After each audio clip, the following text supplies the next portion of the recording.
दर्पं दृश्यमान नगरी तुल्यं निजान्तर्गतं पश्यन्नात्मन्नायया बहिर्बोधभूतं यथा निद्रया यः साक्षात् कुरुते प्रबोधसमये स्वात्मानमेवाद्वयं तस्मै श्रीगुरुमूर्तये नमः इदं श्रीदक्षिणामूर्तये माया छाया वराकी कथमिव लभतां मयि अनन्ते प्रतिष्ठाम् आस्थाने चेश्वरत्वं गृहहरिहरा हन्तवन्ने सुलिङ्गाः अद्वैते द्वैतखेला गगननलिनवत्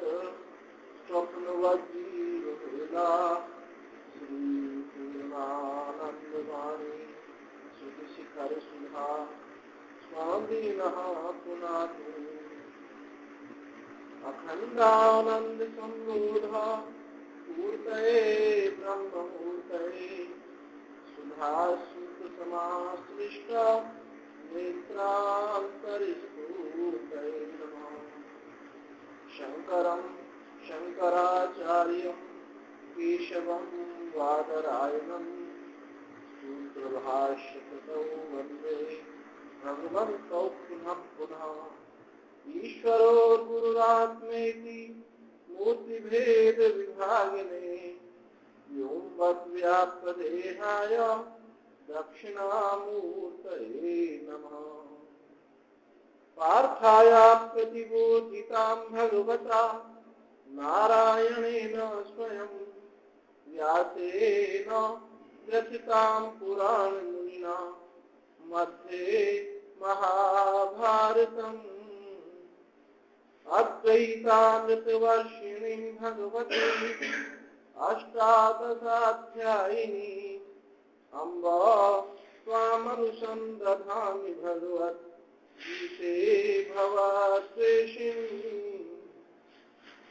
नमोऽस्तुते व्यासविशालबुद्धे फुल्लारविन्दायतपात्रनेत्र येन त्वया भारततैलपूर्णः प्रज्वालितो ज्ञानमयात्मदीपः मूकं करोति वाचालं पङ्गुं लङ्घयते गिरिं यत्कृपातमहं वन्दे परमानन्दमाधवम् परमानन्दमाधवम्।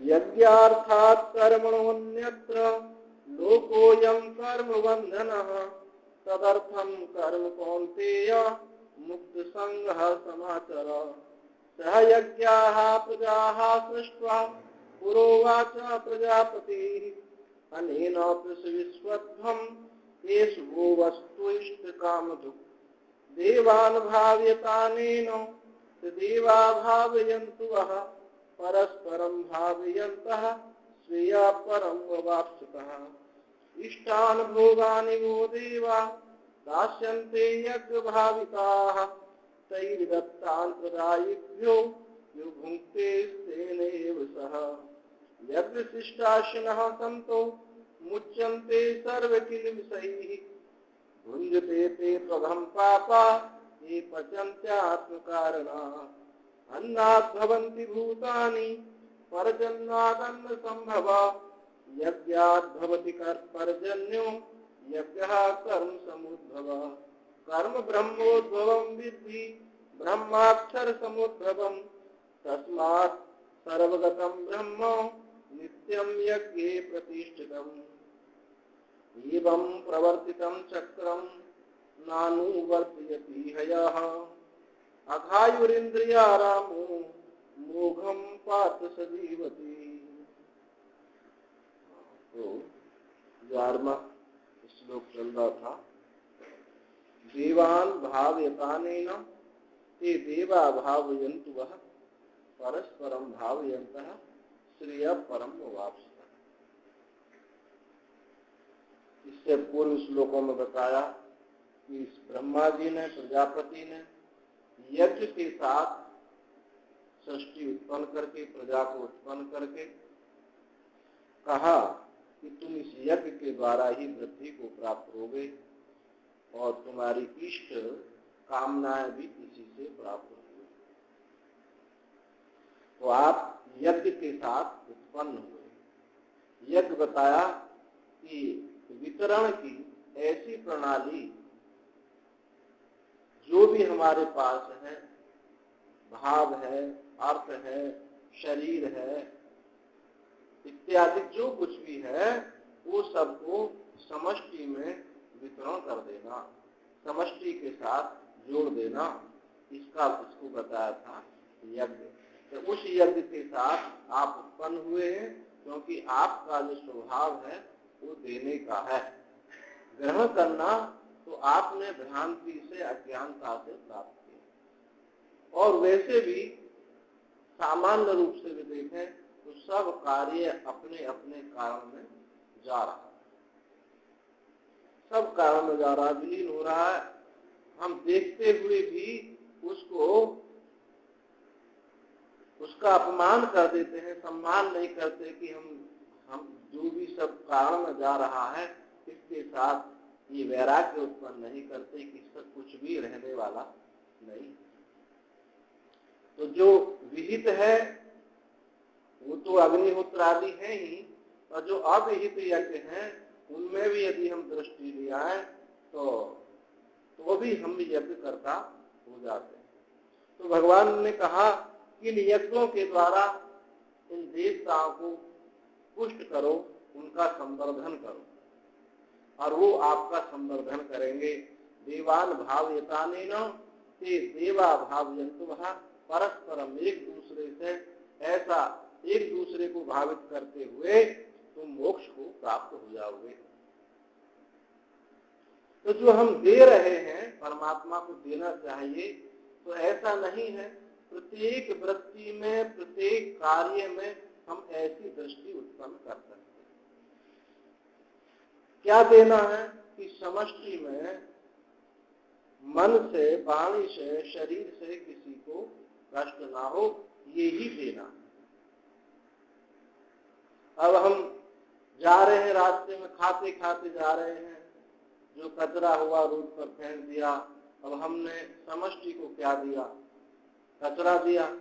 वृत्ति को दूषित की, औरों की वृत्ति को दूषित की, तो इसको हम यज्ञ नहीं कह सकते। मत अपना घर जाड़ा, रास्ते पर कचरा फेंक दिया, इधर फेंक दिया, उधर फेंक दिया, ये सब क्या है? पृथ्वी को, समष्टि पृथ्वी को दूषित कर दी। हमने उसको चेतन नहीं समझ रहे। हमारी जो संवेदनशीलता है ये दिखाती है कि जिसको संवेदनशीलता होगी उसकी दृष्टि में सब चेतन होने लगेगा। हमारे श्री महाराज जी जब अस्वस्थ रहते थे तो एक उनके सन्यासी शिष्य दरवाजे को जैसे निकले जा रहे, दरवाजे को जोर से बंद कर दिए, आवाज हुई। तो महाराज जी ने कहा क्या हुआ? तो एक और महात्मा बैठे, उन्होंने कहा महाराज जी वो संत अभी बाहर गए, दरवाजा लगाया। बोले हम तुमसे नहीं पूछ रहे, हम तुमसे नहीं पूछ रहे, हम दरवाजे से पूछ रहे क्या हुआ। तो ये क्या है? समष्टि दृष्टि है, चेतन में चेतनत्व की दृष्टि है। पृथ्वी देवता, वायु देवता, जल देवता, सबको हम उसको स्थूल नहीं समझते, सबको चेतन समझते हैं। ये हमारी संस्कृति है कि हम वृक्षों को भी चेतन समझते हैं, पत्थरों को भी चेतन समझते हैं, और प्राणी मात्र को तो चेतन समझते हैं। तो ये जो संवेदनशीलता है यही हमको संपूर्ण सृष्टि में चेतनता को व्यापक कर देती है। यही है देवताओं को देना। जल को दूषित करते हैं, नदी में स्नान करते हैं, थूकने लगते हैं, पास में लघु शंका जाते हैं, ये सब ये जल देवता का अपमान हुआ, पृथ्वी देवता का अपमान हुआ। आकाश में हम अपशब्दों का प्रयोग कर रहे हैं, अपशब्द वाणी बोल रहे हैं, तो आकाश को दूषित कर रहे हैं, समष्टि को दूषित कर रहे हैं। यदि हम इनमें, पृथ्वी में सुगंध छोड़ते हैं, जल में दूध छोड़ते हैं, गंगा जी में अभिषेक होता है, ये क्या है? आज कटाक्ष करते हैं हम लोगों पर, पत्थर पर दूध चढ़ाते हैं, बहा देते हैं, मनुष्य नहीं दिखाई देते, उनको पिलाएं, गरीबों को पिलाएं। उड़िया बाबा जी महाराज से किसी ने कहा, महाराज आप कुंटना दूध गंगा जी में गिरवाते हैं, गरीबों को बांटो। तो बोले, भाई मैं दूध को अमृत बनाता हूं, दुग्ध को मूत्र नहीं बनाता। ये समष्टि दृष्टि है। जिनकी स्थूल दृष्टि है वो तो कहेंगे सबको दूध पिलाओ, परंतु जिनकी सूक्ष्म दृष्टि है वहां उनको जल भी चेतन दिखाई देता है। और ये जो चेतन है वो तो चेतन दिखाई देते ही। माँ आनंदमयी, माँ का नाम सुने होंगे। तो किसी ने कहा, माँ मदर टेरेसा तो सबकी सेवा करती, आप क्या करते हैं? तो सभी को वो पिताजी बोलते थे कि पिताजी मैं वही कर रही हूँ और उससे ज्यादा कर रही हूँ। वो स्थूल की सेवा कर रही है, मैं सूक्ष्म की सेवा कर रही हूँ। तो संत सब सेवा करते हैं, समष्टि में सब शुद्धि फैला रहे हैं, ज्ञान से शुद्धि फैला रहे हैं, भक्ति से शुद्धि फैला रहे हैं।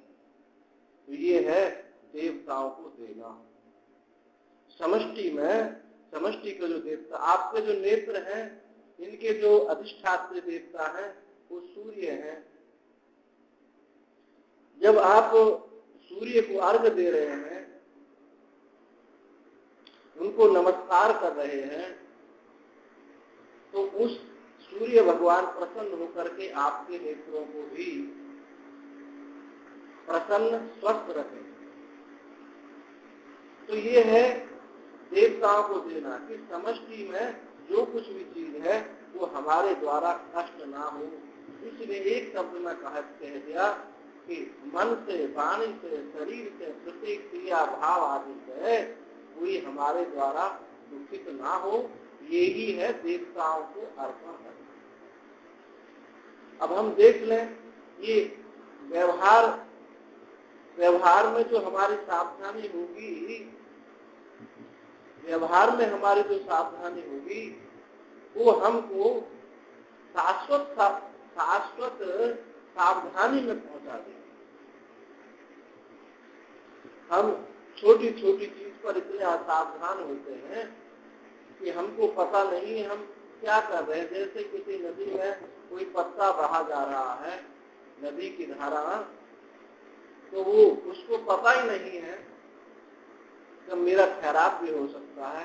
ऐसे ही आपने अपने जीवन को मशीन बना दिया है। कोई अधिष्ठान है, कोई इन सबका अधिष्ठात्री देवता के प्रति भी हमारा कोई कर्तव्य है, ये नहीं समझ रहे।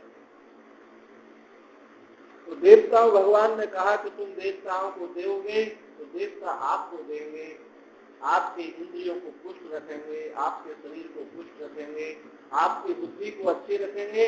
जब बुद्धि अच्छी होगी तो आप घृणित कार्य नहीं करेंगे, आपकी बुद्धि शुद्ध होगी, संत महात्माओं के पास जाएंगे, सब शास्त्रों का चिंतन मन करेंगे, और नहीं तो शराब पिएंगे, दूसरों को गाली देंगे, घर में कलह करेंगे, पड़ोसी को कलह करेंगे, समष्टि को दूषित करेंगे। तो ये अयज्ञ हो गया, ये कामरता हो गई। तो हमको यज्ञ करता है, क्योंकि आपका स्वरूप ब्रह्मा जी ने कहा था कि आपका स्वरूप तो यज्ञ करता है। आप तो यज्ञ के साथ उत्पन्न हुए हो, तो अपने दायित्व को हम क्यों भूल रहे हैं? जब हमारा कर्तव्य यज्ञ करना है तो क्यों दायित्व को भूल रहे हैं? और ये भी कहा था कि जो यज्ञ के लिए कर्म करता है वही मुक्त होता है, बाकी तो सब बंधन में ही है, अनादि संसार में जन्म मरण के गर्भ में बहते रहेंगे। तो ये देवता जो है आपको इष्टान भोगानि वो देवा दास्यन् से यज्ञ भाविता तैर्दत्तान् प्रदायिभ्यो यो भुंक्ते स्तेन सह। इष्ट देवता आपको आपकी इष्ट वस्तुओं को देंगे, इष्ट वस्तुओं को जो आपके लौकिक दिनचर्या को चलाने वाले होंगे और आपको मोक्ष की तरफ आकर्षित करने वाले होंगे, उधर बढ़ाने वाले होंगे। यानी धर्म का जो स्वरूप है अभ्युदय निश्रियतत्वम धर्मत्वम, अभ्युदय भी लौकिक उन्नति भी देगा और आपको मोक्ष भी दिलाएगा। ये धर्म का स्वरूप है। यदि इसमें से एक चीज भी नहीं मिलता है तो हमारा धर्म पक्ष कमजोर है। तो देवता जो है आपको आपके इष्ट भोग कामनाएं जो है उनकी पूर्ति करेंगे, और क्योंकि वो यज्ञ भाविका है, आपके द्वारा जो यज्ञ हुआ है उससे भावित हुए हैं अर्थात प्रसन्न हुए हैं। प्रसन्न जब कोई होता है तो भले ही वो आपका दुश्मन हो, यदि आप उसको प्रणाम करते हैं, आप उनको कुछ देते हैं तो उनके चित्त में कुछ देने की भावना अवश्य होगी। आपके शत्रु हैं, आपके घर आ गए किसी प्रकार से, आप उनका आदर सत्कार सम्मान करेंगे, दुश्मनी अपनी जगह रही, लेकिन जो आप बड़े हैं तो उनको प्रणाम करेंगे, उनको खिलाएंगे पिलाएंगे। तो जो एक शत्रु भाव की एक जो प्रबल कुल्हाड़ी उनके चित्त में चल रही थी वो हल्की पड़ जाएगी। इसलिए कहते हैं कि माँ बाप कहते हैं कि ठीक है हमारा उनसे वैमनस्यता है, लेकिन बच्चों को कहेंगे नहीं तुम उनको प्रणाम करो, उनकी बात को मानो। ये सब क्यों कहा जाता है? क्योंकि हमारा स्वभाव यज्ञ करने का है। ये जीवन में बेमनस्यता पल पे नहीं, अशुद्धि न आने का है। तो यज्ञ करता भगवान ने ये हमारे साथ बहुत बड़ी करुणा की कि हमको यज्ञ के साथ उत्पन्न किया। यदि हमारे जीवन में यज्ञ ना होता तो अंतःकरण शुद्धि का कोई मार्ग ही नहीं रह जाता, मोक्ष ही हमारे जीवन में नहीं रह जाता। आपने देखा कि भारतवर्ष में कितने संत मुनि हुए और अभी प्रक्रिया चल रही है, लेकिन आप दूसरे देशों में देखें आपको कोई चीज बिरला ही दिखाई पड़ता है ये परमात्मा के मार्ग पर है। क्यों? यहाँ की संस्कृति देने की है, ग्रहण करने की नहीं है। यज्ञ करता है हम, इस यज्ञ कर्ता के बल पर ही हम मुक्त हो जाएंगे। तो फिर क्या हुआ? यदि हम ऐसा देवताओं को देते हैं तो यज्ञ करने वाले हैं, यदि देवताओं को देते नहीं है, यज्ञ भाविता नहीं है, तो फिर क्या होगा? तो उनकी दी हुई चीज को हम भोग तो करें लेकिन उनको ना दें तो हम क्या कहे जाएंगे? हम चोर कहे जाएंगे। किसी से कोई चीज तो ले लें लेकिन उनको ना दें तो कौन? हम चोर हैं। हम बिजली का बिल देते हैं, उसका उपयोग करते हैं तो बिल देते हैं। अब भगवान कितनी ऊर्जा हमको दे रहे हैं, वायु देवता हमको प्राण दे रहे हैं, नेत्र सूर्य भगवान हमको प्रकाश दे रहे हैं, अग्नि देवता हमको उष्णता दे रहे हैं, हम भोजन तो पका लेते हैं, सांस तो ले लेते हैं, व्यवहार में देख लेते हैं, परंतु उनके लिए कुछ देते हम नहीं। तो जो ले ले और दे नहीं, तो क्या कहते हैं? लोग में चोर है, इतना कर्जा ले लिया, इतना पैसा ले लिया, लेकिन लौटाते नहीं है, तो कहेंगे ये तो चोर आदमी। तो चोर गाली है। भगवान ने बड़े कठोर हृदय पूर्वक ये गाली दी है कि तुम नहीं देते हो, तुम चोर। गीता में भगवान ने बहुत जगह गाली दी है। क्यों दी है? क्योंकि भाई अब वो ग्वारियों के साथ पले पोसे थे, थोड़ी स्वभावना आ गई, कहीं मूड कहा है, कहीं चोर कहा है। गीता में आप देखेंगे कहीं चोर बोला है, कहीं मूड बोला है, कहीं बोला तो पावर है। तो उनके स्वभाव में आ गई, पर ऐसे नहीं है, हर जगह गाली नहीं दी, हर किसी को गाली उन्होंने नहीं दी। और कहीं गुस्सा भी दिखाया, मैं तुमको घोर नरक में फेंक दूंगा। यदि तुम इस प्रकार से नहीं चलोगे तो भय भी दिखाया है, गाली भी दी है, किसी न किसी प्रकार से जीव चेत जाए। तो भगवान ने गाली दी है, तो चोर है, यदि लेकर के कुछ नहीं देता है तो चोर। तो हम चोर ना बन पाए, चोर की कोई सदगति नहीं हो सकती। तो भगवान ने कहा कि तुम चोर मत बनो, जिससे कुछ लिए हो उसको कुछ दो। और यदि तुम ये यज्ञ करते हो तो एक बहुत बड़ा फल बताया, यज्ञ शिष्टासना संतो मुच्यन्ते सर्व किल विषयी। यदि तुम यज्ञ करके और यज्ञ का अवशिष्ट यानी प्रसाद तुम पाते हो तो तुम सर्व किल विषय ही मुच्यन्ते, सब पापों से, जाने अनजाने सभी पापों से, ये नहीं कहे कि जानबूझ के पापों से, अनजाने भी सभी पापों से तुम मुक्त हो जाओगे। तो यज्ञ शिष्टात्म जो प्रसाद है यज्ञ का, जो अवशिष्ट है, हमारे जीवन में सबको देने की प्रवृत्ति हो और बाद में सबसे बाद में खाने पाने की प्रवृत्ति हो, तो यही एक यज्ञ हो जाएगा। महाराज जी सुनाते थे कि काशी के पास एक क्षत्रिय परिवार था और बहुत बड़ा परिवार था और सब संयुक्त परिवार था। परिवार में नाम मात्र भी कहीं भी कोई वैमनस्यता नहीं थी, सब आपस में प्रेम से मिलते थे, सब प्रेम से करते थे, सब हंसते बोलते थे। तो महाराज जी ने पूछा कि ठाकुर साहब ये बताओ कि आपका इतना बड़ा परिवार है, आप संपूर्ण परिवार को आप कैसे चलाते? तो उन्होंने कहा कि मेरा महाराज जी एक ही नियम है कि जब घर का प्रत्येक छोटा बच्चा भी जब भोजन कर लेगा तब मैं भोजन करती हूँ। और ये मेरा नियम जो है बहुत लंबे समय से चला आ रहा।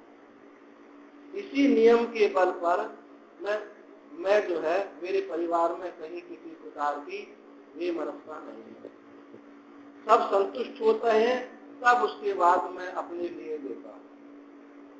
तो सबको मेरे प्रति सम्मान है, मैं जो कहता हूँ मेरी बात को सब मानते हैं। अगर किसी ने कुछ कहा भी था तो मेरे सामने झुक जाते हैं, मेरी बात में तुरंत कहूँगा वो स्वीकार कर लेते। ये क्या हुआ? हमने त्याग किया, जीवन में सबको दिया, उनको सबको सम्मान दिया।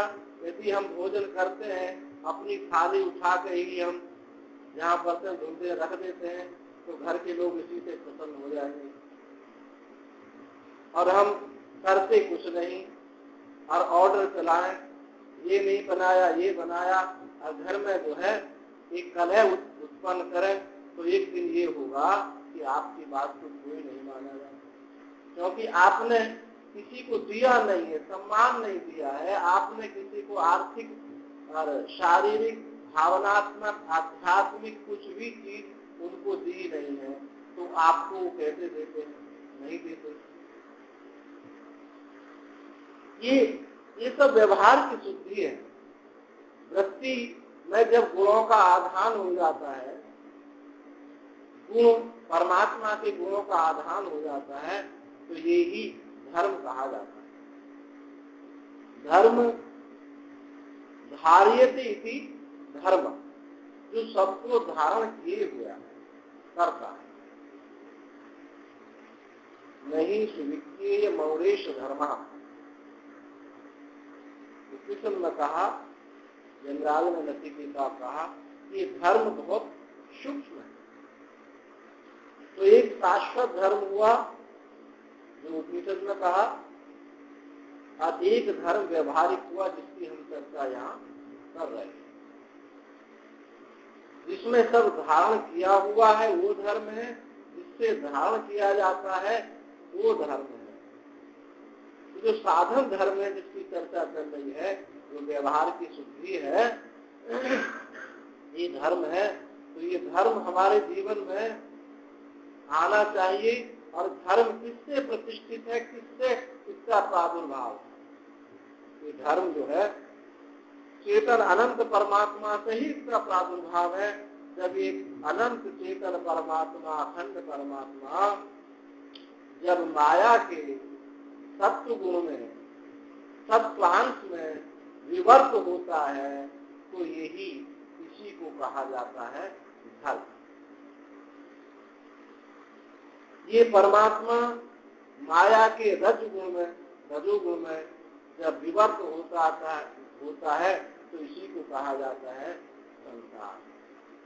ये परमात्मा जब माया के तमस में, तमोगुण में विवर्त होता है तो ये जल प्रकृति, नदी, जंगल, पहाड़ आपको ये दिखाई पड़ते हैं।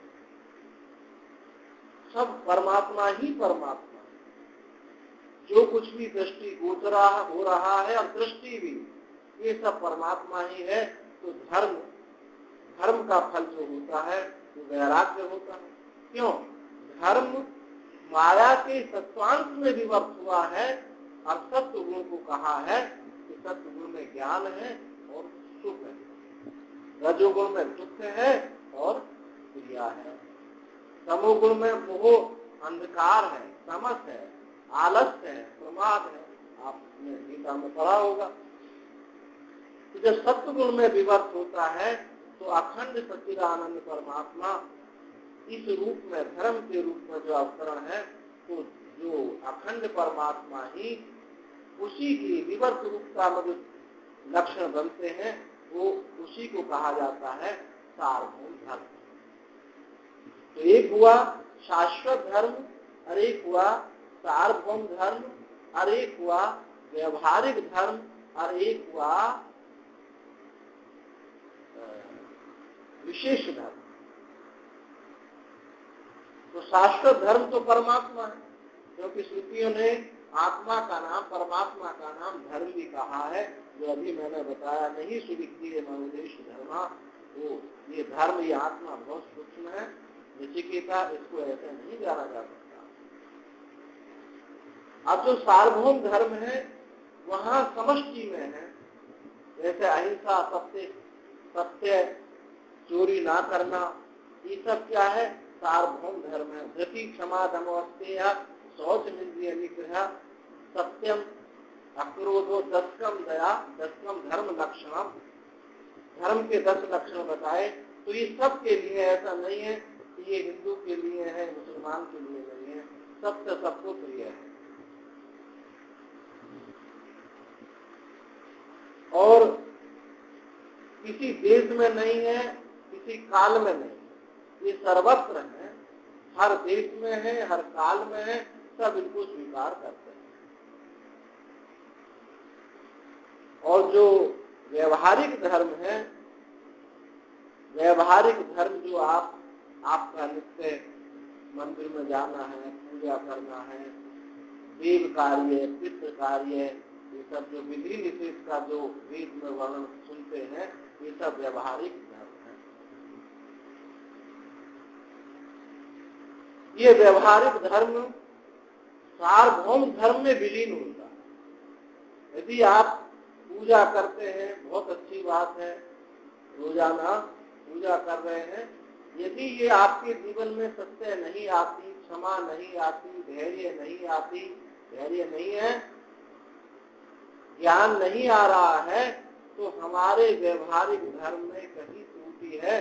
कहीं हम केवल ऐसा ही नहीं कि केवल मूर्ति को ही पूज रहे हैं, मूर्ति उपहित जो चैतन्य है उससे हमारी दृष्टि हट गई हो, ऐसा ना हो। मूर्ति अवच्छिन्न जो चैतन्य है, विग्रह अवच्छिन्न जो चैतन्य है, उससे हमारी दृष्टि हटती है, तभी हम सार्वभौम धर्म में हमारा प्रवेश नहीं होता है।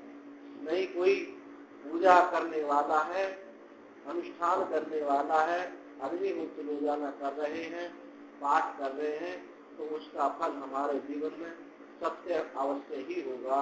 जीवन में सत्य का अवतरण होगा, हमारे जीवन क्षमा होगी, करुणा होगी, विद्या हमारे जीवन में आएगी, बड़ों का सम्मान करना हमारे जीवन में अवश्य ही आना चाहिए। यदि नहीं आता है तो हमारी पूजा पद्धति में कहीं त्रुटि अवश्य है, क्योंकि इस विशेष इस व्यवहारिक धर्म का मूल है सार्वभौम धर्म। व्यवहारिक धर्म सार्वभौम धर्म से अलग नहीं है, उसी के साथ जुड़ता है। ये प्रक्रिया है, प्रणाली है सार्वभौम धर्म में जाने की। यदि किसी के जीवन में कोई पूजा, देव पूजा, पितृ पूजा ये सब नहीं है, लेकिन सार्वभौम उसके जीवन में धर्म है, तो वो धर्म ही उसकी पूजा है। कभी पूजा नहीं करता, लेकिन लोगों के दुख को देख करके द्रवीभूत हो जाता है, उनकी सेवा करने के लिए दौड़ जाता है, सब पर क्षमा करने के लिए जो दुष्टता कर रहे हैं उनके प्रति भी क्षमा भाव आता है, तो धर्म है उसके लिए। और जो विशेष धर्म है इसको आपद धर्म भी कहा जाता है। तो ये देश काल परिस्थिति के अनुसार होता है। कहीं कहीं ऐसा होता है कि सार्वभौम धर्म भी अपने मूल अधिष्ठान जो शाश्वत धर्म है उधर नहीं जाता है, तो शाश्वत धर्म इसमें व्यवहारिक सार्वभौम धर्म में भी कहीं त्रुटि होती है, तो वहां विशेष धर्म सामने आता है। जैसे कि हम पढ़ते थे तो एक कथा सुनते थे, शिवाजी महाराज बहुत छोटे थे, तो एक ब्राह्मण ने उनको अपने पास छुपा के रखा, क्योंकि यवन लोग उनको मारने के प्रयास में लगे हुए थे। और वो ब्राह्मण बड़े सत्यनिष्ठ थे, धर्मनिष्ठ थे, कभी किसी का स्पर्श नहीं करते थे, कभी उनके जीवन में झूठ नहीं था, अग्निहोत्र आदि कर्म करते थे, समाज में उनकी ख्याति थी। उन्होंने शिवाजी महाराज को अपने घर में छुपा लिया। यवनों को शक हो गया कि ये तो शिवाजी। यवन लोग आए, पंडित जी से पूछा कि ये कौन है, तो उन्होंने स्पष्ट कहा कि ये मेरा भतीजा। और यवनों ने फिर कहा इसके साथ भोजन करोगे, तो बोले हाँ भोजन करूंगा। ब्राह्मणी भोजन लेके आए, भोजन किया। यवनों का संशय दूर हो गया, क्योंकि उनकी बड़ी ख्याति थी कि पंडित जी ने जीवन में कभी झूठ बोला ही नहीं है। चले गए। अब वो तो चले गए, लेकिन ब्राह्मणी बोली कि पंडित जी आपने अपने पूरे जीवन की सत्य निष्ठा को आज आपने सब व्यर्थ कर दी एक बालक के ऊपर। तो बोली पगली, आज ही सत्य की जो मैंने सत्य का पालन किया है, तो सत्य की रक्षा हुई। तुमको नहीं मालूम है कि धर्म यही धर्म है, नहीं तो यवन लोग तुम्हें आक्रमण करेंगे, तुम्हारी चोटी देने सब काट के ले जाएंगे, तुमको विधर्मी बना लेंगे। और जो आज हो रहा है, तो यहाँ झूठ बोलना क्या हुआ? धर्म हुआ। तो इसको बोलते हैं विशेष धर्म। सत्य बोलना सार्वभौम धर्म। परंतु किसी विशेष परिस्थिति में ऐसा होता है कि झूठ बोलना भी वहां धर्म हो जाता है। समष्टि की झूठ बोलने से रक्षा हुई। झूठ बोलने से रक्षा हुई है, समष्टि के साथ हम जुड़े हैं। समष्टि ही, क्योंकि हमारा लक्ष्य है जो सार्वभौम है वो समष्टि में व्याप्त होता है। तो ये होता है विशेष धर्म। राम जी ने यही किया, सीता जी का परित्याग करके राज धर्म की रक्षा। लोग प्रश्न उठाते हैं, एक छोटी चीज को छोड़, एक दाम्पत्य जीवन को छोड़ करके महान साम्राज्य चक्रवर्ती सम्राट से उसके साथ एक प्रेम स्थापित करना, ये धर्म नहीं तो क्या है? ये धर्म नहीं तो क्या है? जो एक पत्नी को छोड़ करके पूरे राष्ट्र की सेवा कर रहा है, उसका प्रश्न उठाते हैं कि पत्नी को छोड़ दी, ये धर्म नहीं तो क्या है? धर्म समष्टि से जुड़ा हुआ है। जब समष्टि से जुड़ते हैं तभी हमारे व्यवहार की शुद्धि होती है, अन्यथा शुद्धि नहीं होती। सारी अशुद्धि सीमित पने में होती है, परिच्छिन्नता में होती है, असीमता में अशुद्धि नहीं हो सकती, क्योंकि शुद्धि का दायरा बहुत छोटा है। और जितने आप शुद्ध होंगे उतने उतने आप व्यापक होंगे। यही देवताओं का सम्मान है, यही देवताओं की पूजा है कि हम व्यापक हो जाएं, अनंत के साथ एक हो जाएं।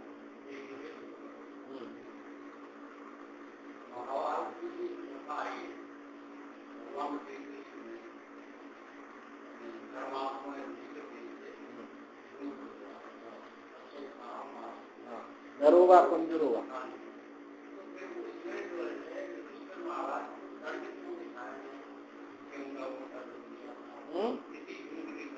अच्छा, हाँ ठीक बात, बहुत अच्छा प्रश्न है।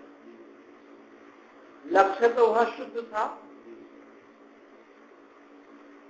क्रिया में अशुद्धि थी।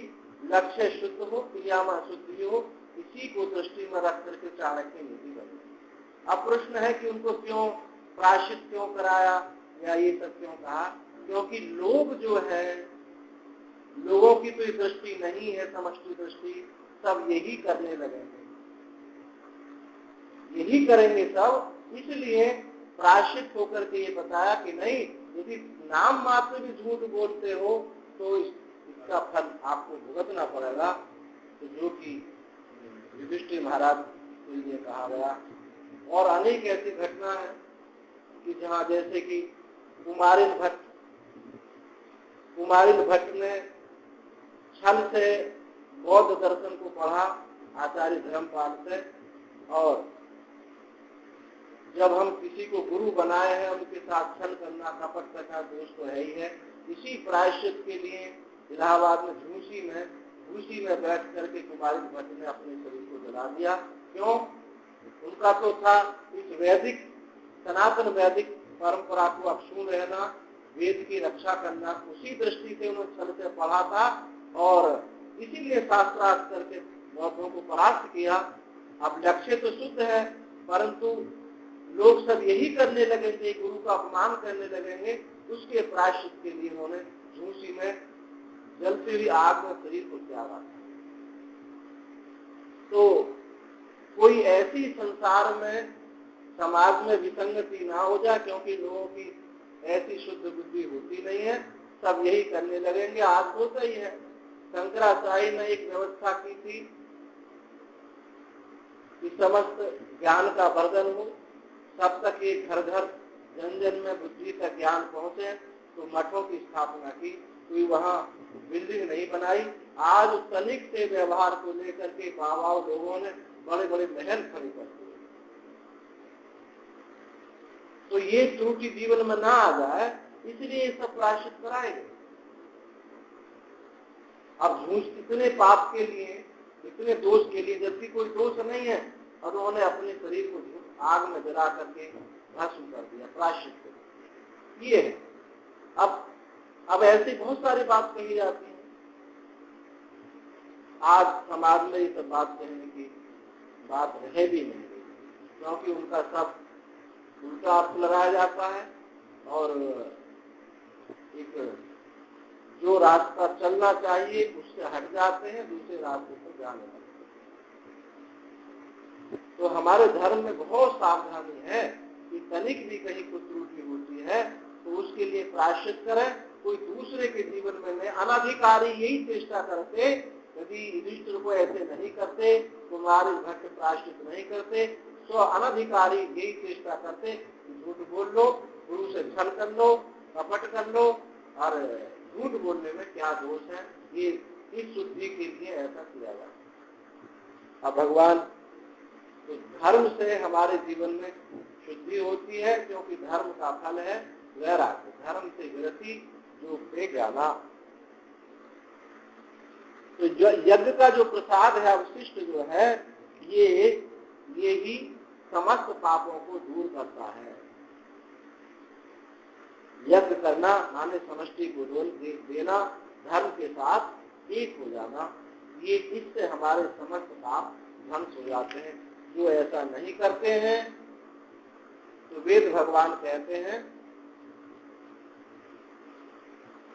केवलाघो केवलाघो, मंत्र है संहिता में, केवलाघो केवलाघो केवलाघो, जो केवल अपने लिए ही जो खाता ही है, देता नहीं है, वो तो केवल पाप है। जो खाने वाला केवलाघो है, केवल खाता ही है, देता नहीं है, तो वो तो उसको कहा वो तो पापा है। पाप पाप कोई भगवान ने यहाँ कहा भुंजते ते प्रभम पापा ये वचन आत्म कारणात्, जो केवल अपने उदर पोषण के लिए ही जो पकाता है, जिसका चूल्हा केवल अपने पेट भरने के लिए चलता है, वो तो कौन है? अपने पाप को ही खाता है। इसलिए हमारी परंपरा में थी कि प्रथम रोटी जो है गाय की है, आखिरी रोटी कुत्ता की है, और डराने के लिए हम जब छोटे थे तो हमारी माँ, हम कहते थे कि हमको तो सबसे वाली बात की रोटी चाहिए, तो कहते पीछे की रोटी खाई पीछे की मत आई, पिछली रोटी खाई पिछली मत आई, तुम्हारी बालक बुद्धि रहेगी, फिर कभी बड़े नहीं। ऐसे माताएं डराती। तो वो परंपरा प्राय लुप्त सी हो गई है। देने की परंपरा, बलि वैश्य नहीं किया जाता है। भूत शुद्धि आज भी दक्षिण भारत में हमने कई दंडी सन्यासियों को देखे जो बलि वैश्य नहीं करते हैं, वो उनके यहाँ भोजन नहीं करते। यहाँ बलि वैश्य माने काग बलि, कुत्ता के लिए, गाय के लिए, चींटी के लिए, पृथ्वी के लिए जो दिया जाता है वो नहीं देते। इससे हमारी व्यवहार की शुद्धि होती है, तो उसको भोजन अशुद्ध माना जाता है, क्योंकि देने की प्रवृत्ति नहीं है। पहले घरों में ऐसा होता था। आज भी हमने रामघाट में हम रहते तो वहाँ कई परिवार अभी हैं, और पहले तो और भी ज्यादा थे, कि 1 बजे तक वो इंतजार करते थे कि कोई संत भिक्षा करने हमारे यहाँ आए, तब हम भोजन करें। नहीं जाते थे तो थोड़े नाराज भी होते थे महात्मा। अरे महाराज जी, हम भूखे हैं, जब सुबह से अभी तक नहीं आए, हमको तुम मारना चाहते हैं। ऐसे प्यार प्यार में डांटते थे, तो अक्सर महात्मा जाते। तो ये था देने की प्रवृत्ति। जब हम किसी को दें, गृहस्थ धर्म बहुत महान है। वो क्योंकि सबका भरण करता है, भरण पोषण करता है, अपना करता है, दूसरों का करता है। तो सन्यासी को देता है, गाय को देता है, कुत्ता को देता है, अतिथि को देता है, समस्त भूत प्राणियों को देने की प्रवृत्ति है। ये यदि गृहस्थ से हमारे ये जीवन ये बात निकल जाए तो गृहस्थ आश्रम नहीं है, ये तो भूत आश्रम है। भूत आश्रम, क्योंकि जहाँ अपना भरण पोषण करना है, ये चोर है, ये और कोई, इससे भी ज्यादा भगवान गाली क्या दे सकते हैं? जब कोई छोटी गाली नहीं है तो चोर है, ये छोटी गाली नहीं। अब भगवान ने कितने कठोर होकर के गाली दी होगी, आप सोच सकते हैं कि जिसके मुख से जो गीता का ऐसा उपदेश निकला ब्रह्म विद्या का, और उसी उपदेश में गाली देवे, तो कुछ कठोरता आई। भगवान कह रहे पचन के आत्म कारणात्, जो केवल अपने लिए ही पकाता है वो तो केवल पाप ही खाता है। चुल्लू भर सूर्य को अर्घ नहीं दे सकता है, पानी नहीं दे सकता, जो कि उस पर उसका अधिकार नहीं। ऐसी छोटी छोटी चीजों को वो अर्पित नहीं कर सकता है, तो चोर नहीं है तो और क्या। महाकंजूस कृपण है, और बताया कि आगे बताएंगे कृपण की कोई गति नहीं। और जब आज छोटी चीज में कृपण है तो उसने आत्मा को ठग लेगा, इसमें ठग रहा है, ठग क्या लेगा, ठग रहा है, इससे बड़ा दुष्पाप क्या हो सकता। तो ये भगवान ने कहा कि भाई अपने लिए मत पकाओ, समष्टि के लिए उसके साथ जुड़ो। हमारा कुछ नहीं बिगड़ता। देखो भले ही हमने देखा है कुछ लोग ऐसे होते हैं, कोई संत आया तो बड़े विनम्रता से बोलेंगे, बड़ा शिष्टता दिखाएंगे, लेकिन आप छुप के देख लो तो नौकरों के साथ और लोगों के साथ बड़ी कटु भाषा में व्यवहार करेंगे, बहुत कुटिल भाषा में, कटु भाषा में व्यवहार करेंगे। ये कोई यज्ञ नहीं है, ये कोई संत सेवा नहीं है। जब संत ये देखता है कि हमारे प्रति तो इतनी मिठास बह रही है, शहद बहा जा रहा है, नहर बहा दी है, और एक नौकर के प्रति इतना भाव, कुटिलता का भाव, कठोरता का भाव, तो उनकी सेवा नहीं, संत का हृदय दुखित हो जाता है। हमको तो खिला रहे हैं बहुत बढ़िया, और दूसरा कोई ऐसा भिखारी आ गया तो तिरस्कार से दे रहे हैं, कठोर वाणी का, पहली बात तो दे रहे हैं तो कठोर वाणी का प्रयोग कर रहे हैं। तो ये जो है भगवान का अपमान है। संत का हृदय भी दुखित होता है। जैसे आप झूठे तो संत भी ऐसा मत समझना, उनका व्यवहार भी आपको, वो भले ही सत्य का व्यवहार करेंगे, वो आपके हृदय में बैठेगा नहीं, क्योंकि छुप करके व्यवहार कर रहे हो, सार्वभौमता धर्म आपके जीवन में नहीं आई। तो भगवान ने कहा कि भाई ऐसा नहीं, जो भी आपके पास है समष्टि में अर्पण करो, इसी का नाम कर्मयोग है। पहले सूत्र बताए थे कि वितरण की प्रणाली, समष्टि में वितरण की प्रणाली का नाम कर्मयोग है। जो भी मेरे पास है उसको समष्टि में दे दो, तब ये कर्मयोग है। तो सारी जितने श्लोक आ रहे हैं सबका जो है वितरण की प्रणाली का ही निरूपण हो रहा है कि हम अन्न के साथ समष्टि से कैसे जुड़े हैं, पानी के साथ समष्टि से कैसे जुड़े हैं। अपनी आवश्यकता से अधिक जो हम प्रयोग कर रहे हैं ये चोर ही है। हमारी आवश्यकता तो इतनी है,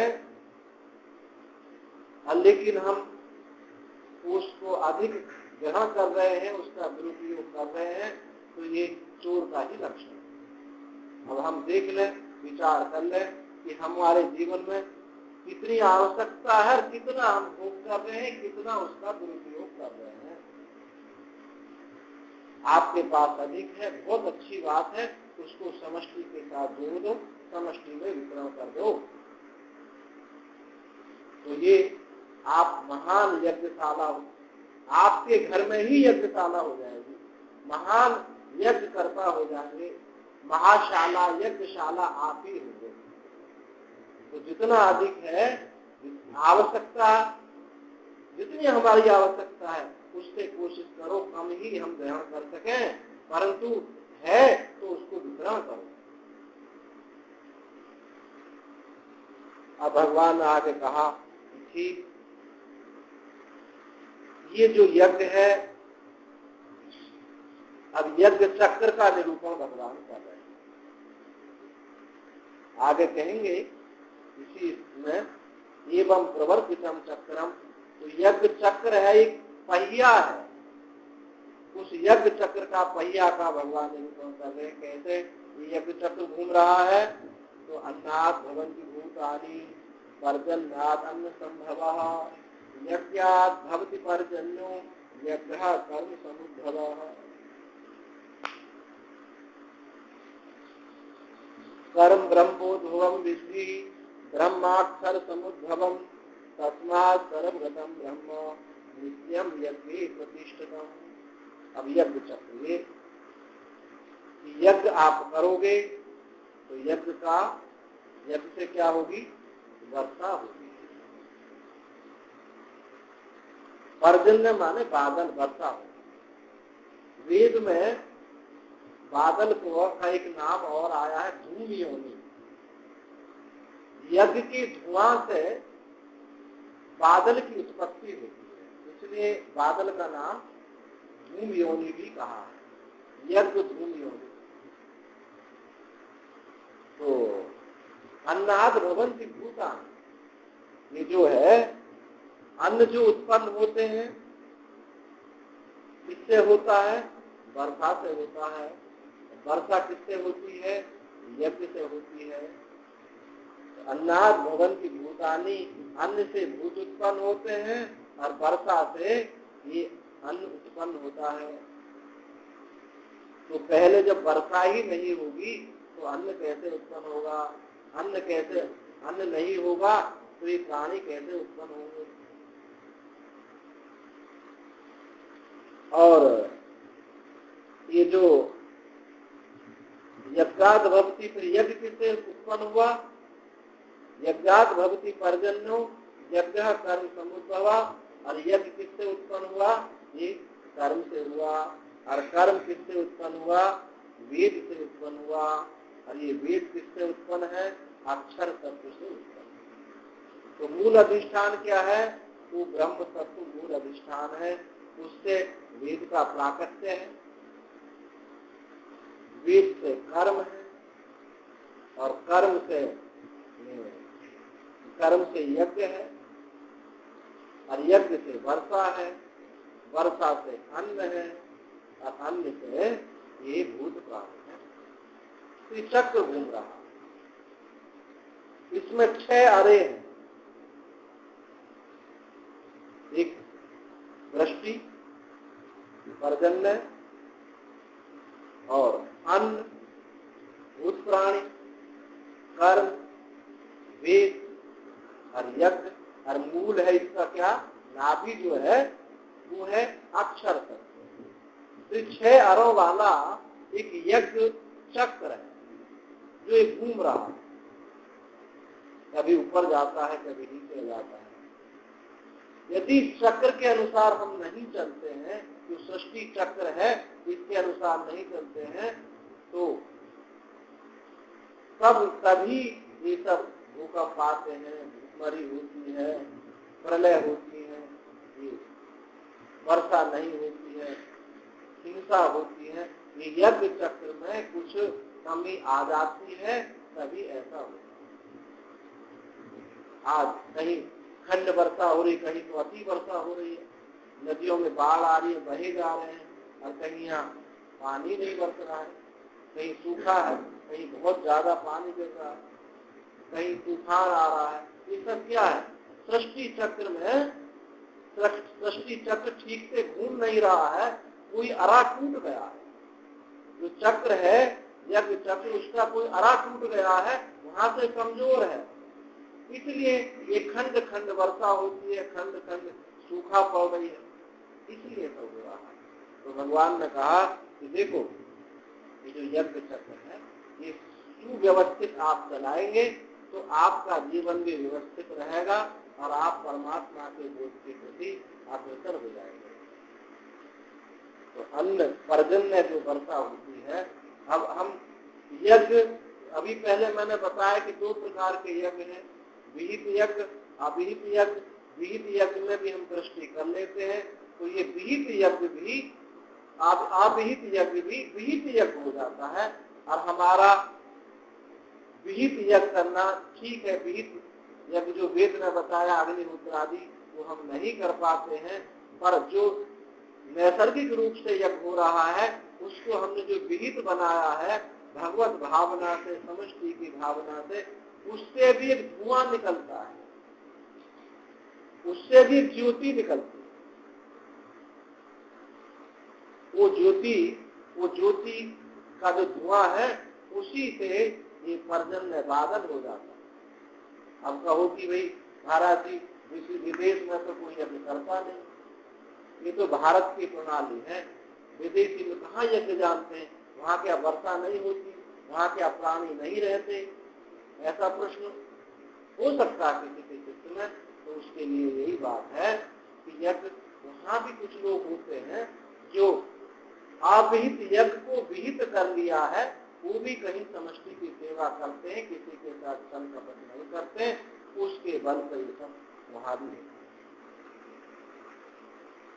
और जब अधिक संख्या होती है विहित याग करने वालों की तो सब व्यवस्थित रहता है, और जब इसकी संख्या कम हो जाती है तो ये चक्र ढीला हो जाता है।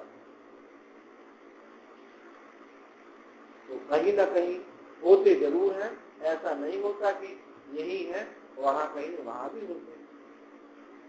तो ये और देश काल परिस्थिति के अनुसार भगवान की पूर्व में ऐसे यज्ञ वहां हुए हों जिनका प्रभाव आज भी वहां चल रहा हो, ऐसा भी संभव होता है।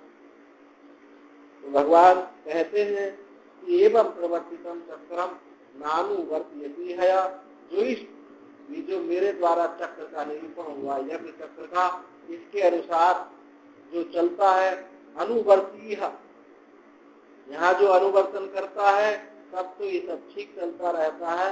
यदि अनुवर्तन नहीं होता है तो क्या होता है, अघायु रामो इंद्रिया, अघायु इंद्रिय रामो मोघ व्यर्थ, वो जो है इंद्रिया राम होता है, वो व्यर्थ ही जीता है यदि ये चक्र को नहीं यज्ञ करता, वो नहीं होता। आप यज्ञ नहीं करते हैं तो आपका जीना व्यर्थ है। आप असुर हैं, असुसु इंद्रियसु रमन्ते इति असुरः, असु माने बोलते हैं इंद्रियों को। आप कौन हैं, असुर है। यदि इंद्रियों में आप रमण कर रहे हैं, केवल भोग भोगने के लिए ही है, तो आप असुर हैं, आपका जीना व्यर्थ है, इससे कुछ होने वाला नहीं, आपकी दुर्गति होगी। भगवान कहेंगे ऐसे लोगों को नरक में बारंबार फेंकता रहता हूं, एक नरक से निकला दूसरे नरक में फेंकता हूँ, एक नरक से निकला तीसरे नरक में फेंकता हूँ, ऐसे इन लोगों को फेंकता रहता हूँ। तो यज्ञ चक्र जो है, इस यज्ञ चक्र का फल अभी प्रारंभ में कहा था कि ये कर्म योग उपाय है, ज्ञान योग उपेय है। इस उपाय में हम प्रतिष्ठित होते हैं, साधन हमारे जीवन में आता है, तब साधने की प्राप्ति होती है। तो साधने की प्राप्ति होगी तो उसका फल आगे के श्लोक में बताएंगे भगवान। इस यज्ञ का क्या फल होगा, इस साधन का क्या फल होगा, तो जितना भी हो सके हमसे हमारे जीवन में यज्ञ प्रतिष्ठित हो, क्योंकि यज्ञ के फल से ही समस्त पापों की निवृत्ति होती है। वैसे भी आप देखो, जब कोई आप शुभ कर्म करते हैं तो चित्त में प्रसन्नता होती है। जब किसी भूखे को भोजन कराते हैं तो चित्त में प्रसन्नता होती है, यज्ञ होता है। किसी साधु के पास जाते हैं, पैदल चल के जा रहे हैं, तो आप यज्ञ कर रहे हैं, पग पग पर यज्ञ कर रहे हैं, चित्त में प्रसन्नता होगी। यदि कुछ आप पाप करते हैं तो फिर उसका फल क्या होगा, गिलानी होगी। पाप का फल गिलानी होता है और पुण्य का फल प्रसन्नता होता है। पुण्य जीवन में आता है तो प्रसन्नता झलकती है। ये चिड़चिड़ाना, कुड़कुड़ाना, मनुष्य ऐसे स्वभाव होता है, बिना किसी कोई घटना हुए ऐसी घटना उपस्थित कर लेते हैं कि हम इसका कोई मतलब नहीं है, बिना व्यर्थ की चिड़चिड़ाहट ले आते हैं, कुड़कुड़ाने लगते हैं। तो हम समझे कि या तो हमसे कहीं त्रुटि हुई है, या फिर ऐसा समझो कि हम नरक से आए हैं, कोई पुण्य हमारा अवशिष्ट रहा था कि जो हम मृत्यु लोक में आए, क्योंकि जो स्वर्ग से आने वाला है उसको साथ कहते हैं कि वो प्रसन्न होगा, सबके साथ हंसेगा, सबके साथ बोलेगा, कोई उसके साथ किसी से अपनी अप्रसन्नता, किसी के साथ अप्रसन्नता वो नहीं करेगा। तो ये स्वर्ग, क्योंकि वहाँ अमृत पान करके आया है, नंदन वन में घूम के आया है, ऐसी सुंदर सुंदर नदियों में स्नान करके आया है और मधुर मधुर संगीत सुनते आया है, तो वो उसके चित्त में प्रसन्नता रहती है। जब नरक से आता है तो यमराज के कौड़े लगते हैं, कभी नरक में डाला जाता है, कभी तेल में उबाला जाता है, कभी जो है तेज हवाओं में बहाया जाता है, तो चित्त में उसकी एक कुड़कुड़ाहट होती है, तो ये ऐसा उसको कहा जाता है। तो ठीक है, हम नरक से भले आए, लेकिन कोई ऐसा बालक हो बहुत, जहाँ कुछ योग्यता नहीं हो, बहुत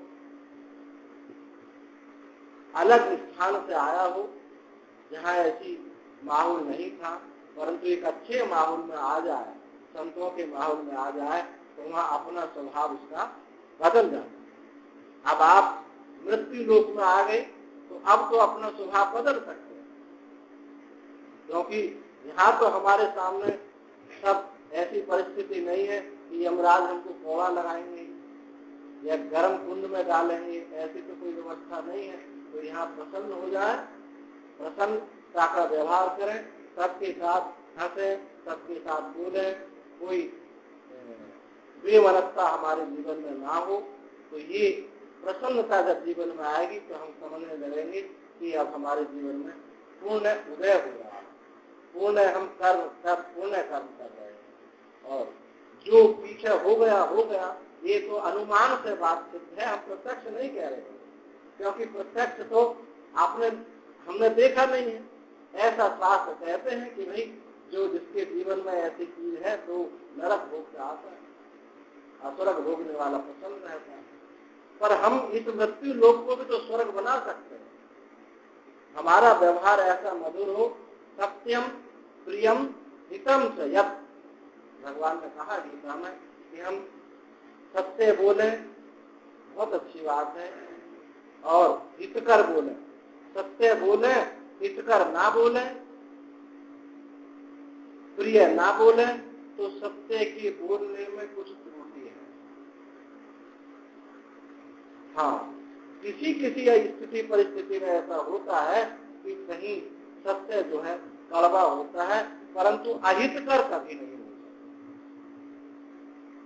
सत्य होगा वो हितकर ही होगा, अहितकर नहीं होता। यदि अहितकर है तो फिर सत्य नहीं है। जैसा अभी मैंने कथा सुनाई थी शिवाजी महाराज की, वहां सत्य को वो झूठ बोला लेकिन हितकर हुआ, तो वो झूठ बोलना भी वहां सत्य हो गया। तो सत्यता में प्रियता हो और हितकर।